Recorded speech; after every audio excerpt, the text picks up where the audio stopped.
Today I am explaining you from chapter 1 from your book, English book. It is a poem. The name of the poem is The Spelling Bee. The Spelling Bee is actually a contest. ये एक प्रतियोगिता है. इसमें बच्चे क्या करते हैं कि जो स्पेलिंग होता है उसका प्रतियोगिता होता है. उसमें आपको बहुत सारी स्पेलिंग पूछा जाता है. वो स्पेलिंग को आपको बताना होता है और जो सही बताते हैं उसको बाद में रिवार्ड मतलब पुरस्कार दिया जाता है. और इसी का पर्पज में ये जो कविता है वो लिखा गया है. और ये कविता मैं आज को समझाने जा रहा हूँ, एक्सप्लेन करने जा रहा हूँ. तो आप लोग ध्यान से इसको सुनिएगा, पढ़िएगा, समझिएगा. उसके बाद फिर वापस आप लोग इसमें जो जितने भी मैंने काम दिए गए उसको पूरा करके दिखाइएगा. तो पोएम वाइज शुरू करते हैं. Do you know spelling bee? क्या आप एक स्पेलिंग बी को जानते हो? स्पेलिंग बी यहाँ पे एक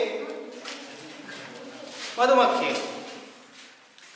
आई know one way and about that see. मैं उनमें से एक को जानता हूँ. मतलब यहाँ पूछ रहा है कि आप एक स्पेलिंग बी यहाँ पे एक मधुमक्खी है उसको जानते हो. तो यहाँ पे जो राइटर है वो बोले हाँ मैं एक को जानता हूँ, उनमें से एक को जानता हूँ. Can spell the names of the all flowers. हाँ मैं उनमें से एक को जानता हूँ. वो जिसको मैं जानता हूँ वो सभी फूलों का स्पेलिंग बता सकता है. वो स्वीट नेक्टर सी डेवर्स. और जो फूलों का नाम वो बताता है, फूलों का स्पेलिंग बताता है, वो उसका रस वो बहुत मजे लेके लालच से खाता है. I took this spelling bee with me. तो मैंने अब ये स्पेलिंग बी जो ये मधुमक्खी वो सभी फूलों का अच्छी तरह से स्पेलिंग करता है, इसलिए मैंने इसको अपने साथ ले लिया. And brought her to spelling bee. और मैंने इसको कहाँ ले गया? Spelling bee. मतलब जो स्पेलिंग बी जो कंटेस्ट होता है, प्रतियोगिता होता है, आपको जो स्पेलिंग बताना होता है वो प्रतियोगिता होता है. मैंने उसको वहाँ पे ले गया. मतलब यहाँ पे दो स्पेलिंग बी है. एक स्पेलिंग बी आपको मधुमक्खी समझना होगा और दूसरा स्पेलिंग बी जो है वो आपको ये जो स्पेलिंग का प्रतियोगिता होता है वो समझना होगा. ठीक है. तो बोलने का मतलब क्या है कि मैंने एक मधुमक्खी जिसका नाम स्पेलिंग बी है उसको कहाँ लेके गया? उसको मैंने दूसरा जगह जो स्पेलिंग बी जो एक प्रतियोगिता है, बच्चों के लिए एक प्रतियोगिता है, जो पढ़ने वाले बच्चे होते हैं जो स्पेलिंग अच्छे करते हैं वो बच्चे के लिए एक प्रतियोगिता होता है जिसका नाम भी स्पेलिंग बी है. मैं उनको वहाँ पे लेके जा रहा हूँ. और ये मधुमक्खी कैसा है? ये मधुमक्खी बहुत अच्छा है. वो पूरा फूलों का जितने भी फूल है उसका नाम का वो स्पेलिंग आसानी से करता है. तो I took this spelling bee with me and brought her to spelling bee. मतलब मैंने उसको अपने साथ लिया और उसको स्पेलिंग बी प्रतियोगिता में उसको मैंने लेके चला गया. I said this way the world can tell. तो मैंने कहा दिस वे इस तरह से सब जो दुनिया वो कह सकता है, मतलब स्पेलिंग कर सकता है. That you the spelling bee can spell. इसलिए आप लोग वहाँ पे स्पेलिंग कर सकते हो. She spell petunia quite divine. अब वहाँ पे उसको पहला क्वेश्चन पूछा गया था पिटूनिया जो एक फूल होता है. अब पिटूनिया का स्पेलिंग उसको पूछा गया तो उसने पिटूनिया का स्पेलिंग बताया, लेकिन थोड़ा अनुमान लगा के बताया. किसने बताया? वो मधुमक्खी जिसका नाम भी था स्पेलिंग बी. एंड विद डालिया सी डिड फाइंड. और दूसरा फूल का स्पेलिंग उसको पूछा. डालिया जो एक फूल होता है उसको स्पेलिंग पूछा तो ये डालिया का स्पेलिंग उसने अच्छी तरह से बता दिया. Then she missed both thigh and thumb. लेकिन उसके बाद उसको थाई और थम का स्पेलिंग पूछा गया तो वो मधुमक्खी ने उसका स्पेलिंग मिस्टेक कर दिया, मतलब थोड़ा गलत बता दिया. But quietly spelled chrysanthemum. मतलब उसने एक इतना कठिन स्पेलिंग था जो आपको मैं लिख के दिखा रहा हूँ. CHRYSANTHEMUM.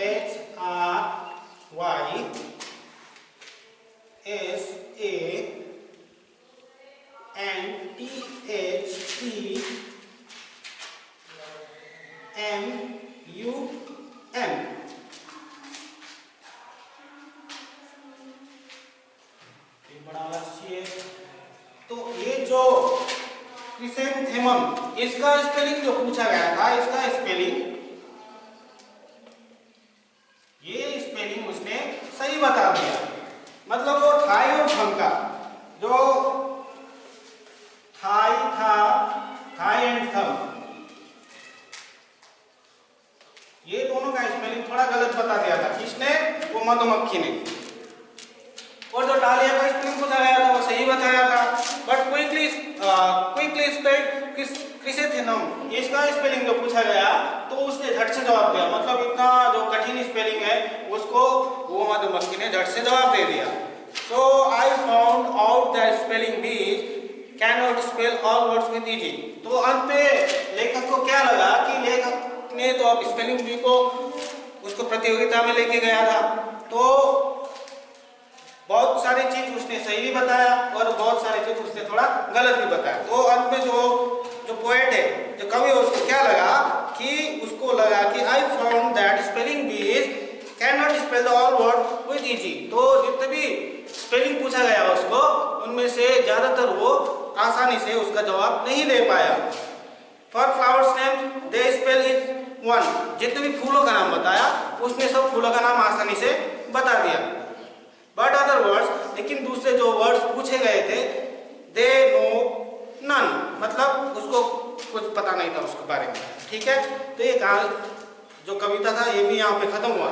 इसको मैं फिर से आपको एक बार बोल रहा हूँ कि जो ये स्पेलिंग बी कविता है, जो पोएम है, ये स्पेलिंग बी पोएम इसलिए लिखा गया है कि बच्चे को जो स्पेलिंग होता है उसमें ध्यान दें, जितने भी स्पेलिंग पूछा जाता है उसको सही से करे, लिखे। इस वजह से आपको फ्यूचर में हेल्प मिल सके और हो सके आप भी स्पेलिंग भी, जैसे बहुत बड़ा ये कॉन्टेस्ट है, अब आप भी यहाँ पे पहुँच पाए तो स्कूल का नाम भी और रोशन कर सकते हैं, गांव घर का नाम रोशन कर सकते हैं, अपने जिला डिस्ट्रिक्ट का नाम रोशन कर सकते हो, स्टेट का नाम रोशन कर सकते हो, अपने गार्जियंस का नाम रोशन कर सकते हो। तो आप खुद को प्राउड फील करोगे और दूसरों को भी आपके ऊपर प्राउड फील होगा। मतलब कहने का मतलब ये है कि आपको हमेशा जितने भी आप कविता पढ़ते हो, कहानी पढ़ते हो, कोई भी चीज़ पढ़ते हो, तो आपको उसको स्पेलिंग, जो भी स्पेलिंग होते हैं उसके ऊपर आपको फोकस करना रहता है। मतलब स्पेलिंग में आपको हमेशा आपको ध्यान रखना चाहिए होता है। तो कविता फिर से बोलूँ, do you know spelling bee?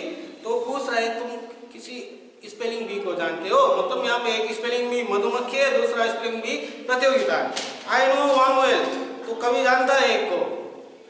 Can spell the names of the flowers, वो जो मैं जिसको जानता हूँ वो बहुत सारे फूलों का स्पेलिंग कर सकता है। वो स्वीट नेक्टर सीड एवोन, मतलब जिस फूल का वो मीठा रस वो लालच से पीता है या पीती है, वो फूलों का नाम वो आसानी से बता सकता है, उसका स्पेलिंग आसानी से कर सकता है।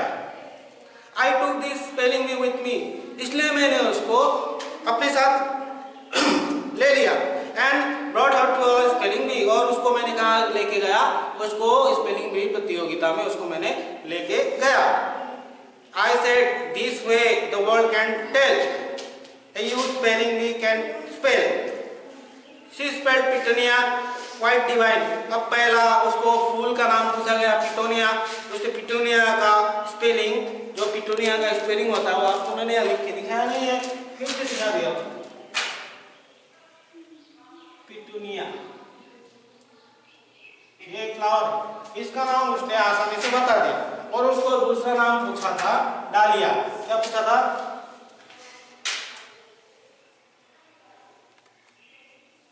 ये भी उसने सही से बता दिया। और then she missed both thigh and thumb, उसके बाद उसको थाई और थम का स्पेलिंग पूछा गया, जो कि दो फूल का नाम है, उसने आसानी से बता दिया। और जो थाई और थम ये फूल का नाम नहीं है, उसने क्या किया, इस दोनों में मिस्टेक कर दिया। उसके बाद उसको क्या पूछा गया था? बट क्विकली स्पेल क्रिसेंथेमम, मतलब क्रिसेंथेमम, इसका स्पेलिंग इतना लंबा था, उसने आसानी से बता दिया। वो जो बी था स्पेलिंग बी, उसने आसानी से बता दिया। So I found out that spelling bee can not spell all words with easy. तो अंत में लेखक को, कवि को क्या लगा कि जो उन्होंने जो मधुमक्खी को लेके गए थे प्रतियोगिता में, वो बहुत सारी चीजों को सही से बता नहीं पा रहा था। For flowers name she spell each one, जब उसको फूलों का नाम पूछा गया तो उसने सभी फूलों को आसानी से फूलों का स्पेलिंग बता दिया। But other words they know none, लेकिन दूसरी चीजों में उसको क्या उतना नहीं था। तो चैप्टर 1 क्लास 5 का ये आपका यहाँ तक था। तो दूसरा चैप्टर तो अगली बार हम लोग पढ़ेंगे नेक्स्ट टाइम। ये द न्यू रोलर कोस्टर, ये भी एक रोलर कोस्टर जो आप मेला वाला जाते हो वहाँ पे एक बहुत झूले वूले लगते हैं, उसका ऊपर दिया गया है कहानी है, बहुत अच्छी कहानी है। तो नेक्स्ट मीटिंग में हम लोग इसके बारे में आपको एक्सप्लेन करेंगे। For today, that's all for me. Thank you very much.